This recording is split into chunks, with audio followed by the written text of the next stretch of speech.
பாமகவுக்கு தானே தலைவர் என அன்புமணி நேற்று அறிக்கை வெளியிட்டிருந்த நிலையில் பாமகவின் முக்கிய நிர்வாகிகளை தைலாபுரம் வருவதற்கு ராமதாஸ் அறிவுறுத்தி இருப்பதாக தகவல் வெளியாகியிருக்கிறது. இது தொடர்பான விவரங்களுடன் செய்தியாளர் குணாநிதி இணைந்திருக்கிறார்.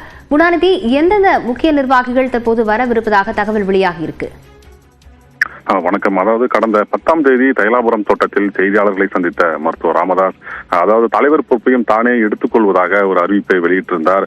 அது ஒரு பெரும் பரபரப்பை ஏற்படுத்திய சூழலில் கடந்த 2 நாட்களாக கட்சியினுடைய முக்கிய நிர்வாகிகள் மருத்துவர் ராமதாஸை சந்தித்து சமாதானம் செய்யும் முயற்சியில் ஈடுபட்டிருந்தார்கள். ஆனால் அவர்களை ராமதாஸ் சந்திக்க மறுத்துவிட்டார் என்று கூறப்படுகிறது. இந்த நிலையில் பார்த்தீங்கன்னா இன்றைக்கு கட்சியினுடைய முக்கிய நிர்வாகிகளை அழைத்து பேசுவதற்காக மருத்துவர் அழைப்பு விட்டிருக்கிறாங்க. இந்த நிலையில் தான் பார்த்தீங்கன்னா சைதை துரைசாமியும் பாமக நிறுவனர் மருத்துவர் ராமதாஸை சந்தித்து பேசி வருவதாக நமக்கு தகவல் கிடைத்திருக்கிறது. கடந்த 2 நாட்களாக ஜி.கே. மணி மருத்துவர் ராமதாஸை சந்தித்து சமாதானம் செய்யும் முயற்சியில் ஈடுபட்டிருந்த நிலையில அதாவது தன்னை சமாதானம் செய்யும் நோக்கில் யாரும் தன்னை சந்திக்க வேண்டாம் என மருத்துவர் ராமதாஸ் கூறியிருந்தது குறிப்பிடத்தக்கது.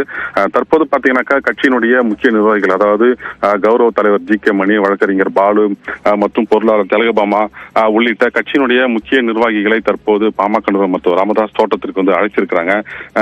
அதாவது இந்த சந்திப்புக்கு பிறகு அடுத்த கட்ட நகர்வு குறித்து தெரிய வரும்.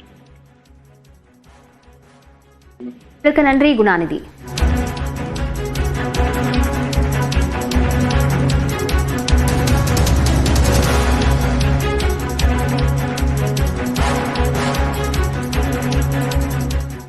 எக்ஸ்பிரஸ் 18 செய்திகள் சிலவற்றை பார்க்கலாம்.